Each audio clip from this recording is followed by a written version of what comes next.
Olha aí, pessoal, bem-vindos ao canal Baú do Trader. Sou Paulo Bittencourt e alguns comentários. Não podia, nessa data que eu gravo, 19 de junho, não podia deixar de fazer alguns comentários fofos com vocês, certo? O que vocês têm que tomar, começar a tomar cuidado com esse tipo de matéria aqui. Olha que bacaninha, olha que bacaninha que apareceu aqui no Valor Econômico. Dólar fecha no menor valor em mais de um ano e Ibovespa ronda os 120 mil pontos. Olha só, hein? Que surpresa, né? Que surpresa, né? Olha isso aqui, ó, aqui embaixo, ó. Small caps ganham protagonismo na bolsa. Esqueça isso, esqueça isso. Se você não conhece a empresa, se você não consegue analisar, esqueça esse papo de small caps, certo? Eu já vi isso várias vezes, esse papinho das small caps.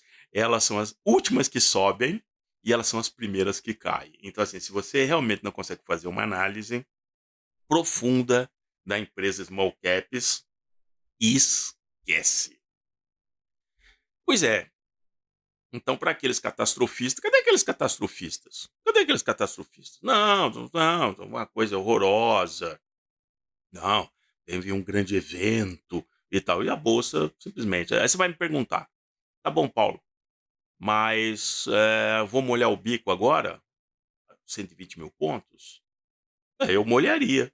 Molharia. É uma parte do seu capital, é uma parte especulativa do seu capital, lá no BOVA 11.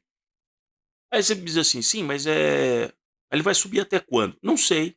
Existe uma regra básica que diz assim: não limite os seus ganhos, limite apenas o seu prejuízo.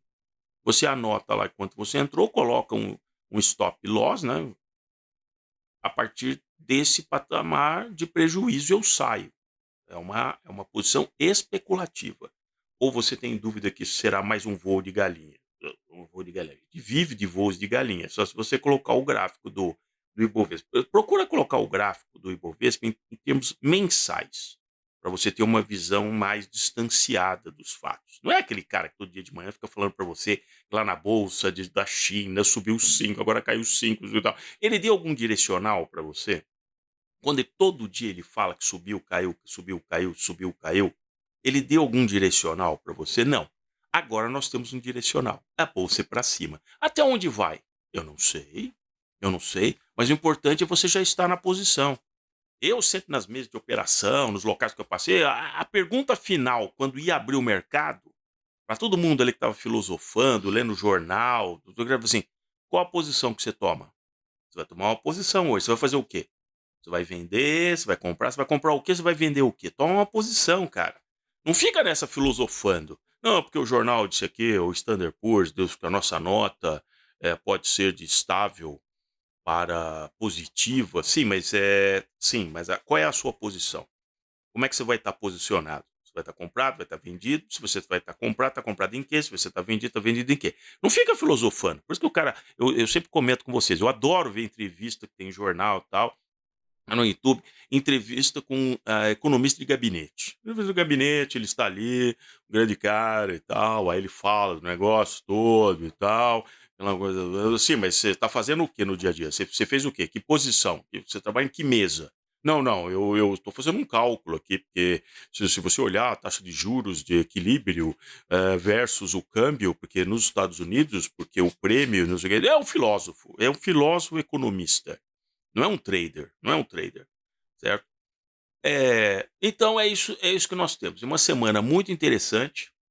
Eu anotei aqui para vocês alguns dados que eu acho que merece. Essa reunião agora termina na quarta-feira, dia 21. Simplesmente a taxa será mantida. Não existe motivo nenhum concreto, se nós analisarmos, motivo nenhum concreto para que o Copom inicie agora a queda de juros. Por que eu digo que não há nenhum dado concreto? O arcabouço, a versão final do arcabouço fiscal, ela está batida? Ela passou lá no Senado? Não. Então você tem um projeto que ainda tem que passar no Senado. Se for muito modificado, vai ter que voltar para a Câmara e aí eles começam a ter que discutir de novo. Provavelmente eles vão fazer um jogo combinado. Mas ele está batido o martelo? Não. E a reforma tributária?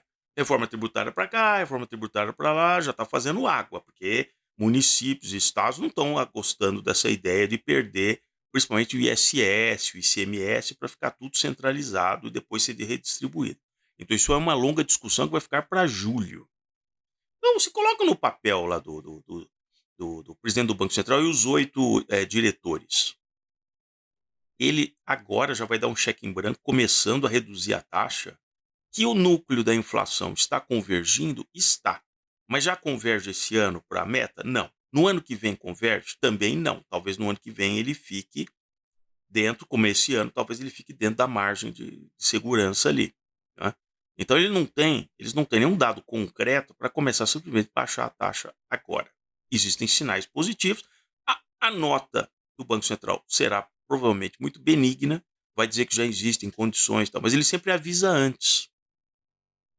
Eu eu ainda estou considerando que é exatamente na reunião de 1 e 2 de agosto. Então, em 2 de agosto, aí sim ele anuncia a queda para 20 de setembro, que é a outra reunião. Não tem pressa, pessoal. Não sei porque que presidenta de partido fica falando besteira. Não sei porque que ministra da Fazenda fica falando, dando até número. Não, não vai baixar. Não sei porque aquela da Magalu fica falando, tem que baixar, não vai baixar só 0,25 e tal.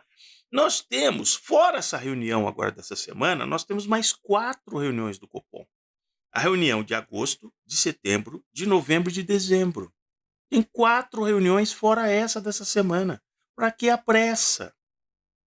Então veja, se ele na reunião de agosto, ele anuncia, já teremos condição de reduzir a taxa a partir da próxima reunião em até, e aí vai ser um negócio, porque o jornalista, aquele jornalista mestrado, você conhece, aquelas rádios, só toca desinformação, ela vai dizer, é muito pouco, é muito pouco. O que eles baixar, porque eles ficaram falando, baixa a taxa.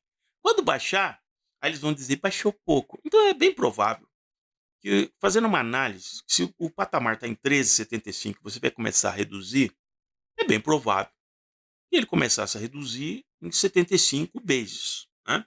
Reduzindo de 13,75 para 13. Ele começa com uma potência maior, mesmo porque o juro, o nominal, está muito alto, né? Que ele não nega que está muito alto. Aí, isso já vai calar a boca de um monte de jornalista amestrado, né? Que tem lá os seus contatos, aquelas coisas, fala isso, fala aquilo, e eu comparo isso, você percebe que tem uma sinergia com esse jornalista amestrado, né? É o chamado papagaio de pirata. Aí, em agosto, ele teria condição de dizer, olha, em setembro eu vou reduzir em até 75 vezes. Ele já coloca, talvez, uma margem, né? Até tanto. Aí nós temos a reunião de setembro. Ele cairia para 13. Fez uma extrapolação aqui. Na reunião de fim de outubro, que finaliza em 1º de novembro, é 31 de outubro e 1º de novembro, ele reduziria em 50 bases, caindo então para 12,50. Toque charmoso, hein? É. E na reunião 12 e 13 de dezembro, e 13 de dezembro, ele anuncia mais 50 bases, reduzindo para 12, que é um pouco a expectativa que o mercado tem de terminar o ano. Estou até forçando um pouco, até um pouco a mais, mas eu acho que tem condição dele chegar. Veja, chegou a 12, cara. A 12. Aí o jornalista mestrado, depois de dezembro, ele vai dizer: ai, mas vocês demoraram muito. Aí ele não pode mais falar que eles estão reduzindo o juro. Ele não pode falar, porque já teremos 3 reduções. Então o jornalista ele já muda a narrativa. Ele vai dizer: ah, pessoal, mas ele demorou muito e o efeito só vai aparecer em 6 meses. Então ele já está jogando isso lá pro depois do primeiro trimestre de 2024. Vocês entendem qual é a estratégia? Você vai mudando, né? Você foca, tem que baixar o juro, tem que baixar o juro, tem que baixar o juro. Todo mundo, a Magalu, fala que tem que baixar o juro. Aí quando ele começa a baixar o juro, ele diz assim: aí se demorou muito, agora só vai levar 6 meses. Vai levar pelo menos 6 meses. Aí eles vão ter 6 meses para ficar falando que ainda não teve a eficácia. Não teve eficácia. Não teve. Melhorou o emprego? Não. Alguém vai contratar mais, alguém vai fazer um grande investimento privado, né? Fora aquilo que já está contratado, empresas, né, de private equity, que já tem um- uma agenda, né, para isso sim. Mas assim, novo, greenfield, o cara vai começar. Não, claro que não. Né? Vou aguardar 2024, vou ver como é que é o orçamento, vou ver como é que esse governo vai tratar a questão fiscal. Quem tem dinheiro, quem realmente o dinheiro pesado para fazer investimento, o cara faz conta, cara. O cara não vai ler pelo valor econômico, vai tomar uma decisão para investir numa nova planta 500 milhões de reais, 1 bilhão de reais. Não vai, cara, não vai. Então, vejam, já teremos, vamos dizer, ter tido 3 reduções. Aí entramos em 2024. Aí o que que o jornalista mestrado vai falar? Não, tem que acelerar isso aí, porque não está funcionando. Tem que continuar baixando. E aí lembra-se, a meta não, as estimativas do juro futuro endereçam que essa curva continua caindo lá em dezembro. As curvas futuras já estão nesse patamar. É uma questão de encaixar com a curva de curto prazo, com a taxa Selic, em dezembro de 2024, em 11%. E aí eles vão começar: "Vai, Ayrton, acelera, acelera, acelera". E o Banco Central vai continuar convergindo e tal. A minha preocupação é a partir de janeiro de 2025, porque as curvas já indicam que até o final de 2025 a gente final, dezembro, encaixa ali, finalmente ela chega em dezembro de 2025 em 9% a taxa Selic. E aí vai ser um grande desafio. Porque e aí? E aí? A economia andou? Vocês lembram quando mesmo no Temer foi caindo ali a taxa de juros, a economia reagiu? Não. A economia reage com uma questão de um cálculo assim de demanda. A demanda está aumentando, a confiança e tal. Então, assim, se a desconfiança em relação às atitudes do governo, né, não forem coerentes, simplesmente não é porque a taxa de juros está baixa que o cara vai tirar o dinheiro do bolso. Mesmo porque, como eu já disse para vocês, ele não se financia na taxa Selic. Não se financia na taxa Selic. Ele sabe que o dinheiro que ele vai precisar naquele projeto está sempre acima dos 11, dos 12, dos 9%. Então, não é necessariamente. Aí a gente entra realmente em 2025, uma nova diretoria de Banco Central, até lá vai ser trocado 6 dos 8, até fevereiro de 2025, é isso que nós temos, né? E aí vai ter aquela pressão toda para esmirilhar com essa taxa de juros. Porque a culpa não ficaram 2 anos dizendo que a economia só melhoraria para redução de taxa de juros? Aí eles pegam a taxa de juros em 11. Vocês acham que eles vão fazer o quê em 2025 e 2026, que é ano de eleição? Então, aguardem. Aí você vai falar, pô, Paulo, mas e o compromisso com a meta de inflação? Esqueça, esqueça. Eles vão deixar para mudar a meta de inflação lá na frente, quando estiverem dominando tudo. E aí eles vão mudar a meta. Eles vão dizer, não, a gente precisa salvar os empregos. Nós já estamos com 12 milhões lá em 2025, certo? Final de 2020, 12 milhões de desempregados. A taxa de desemprego cruzou 10%, que é o que vai acontecer. E aí eles vão acelera, Ayrton, para essa taxa tem que cair, com o pressuposto que com o juro baixo o crescimento volta. Meu Deus, meu Deus. Mas aí a gente vende aqueles pré-fixados, tá certo? A gente vende aqueles pré-fixados. Então, antes que a turma tome conta da lojinha, tá bom? É isso aí, pessoal.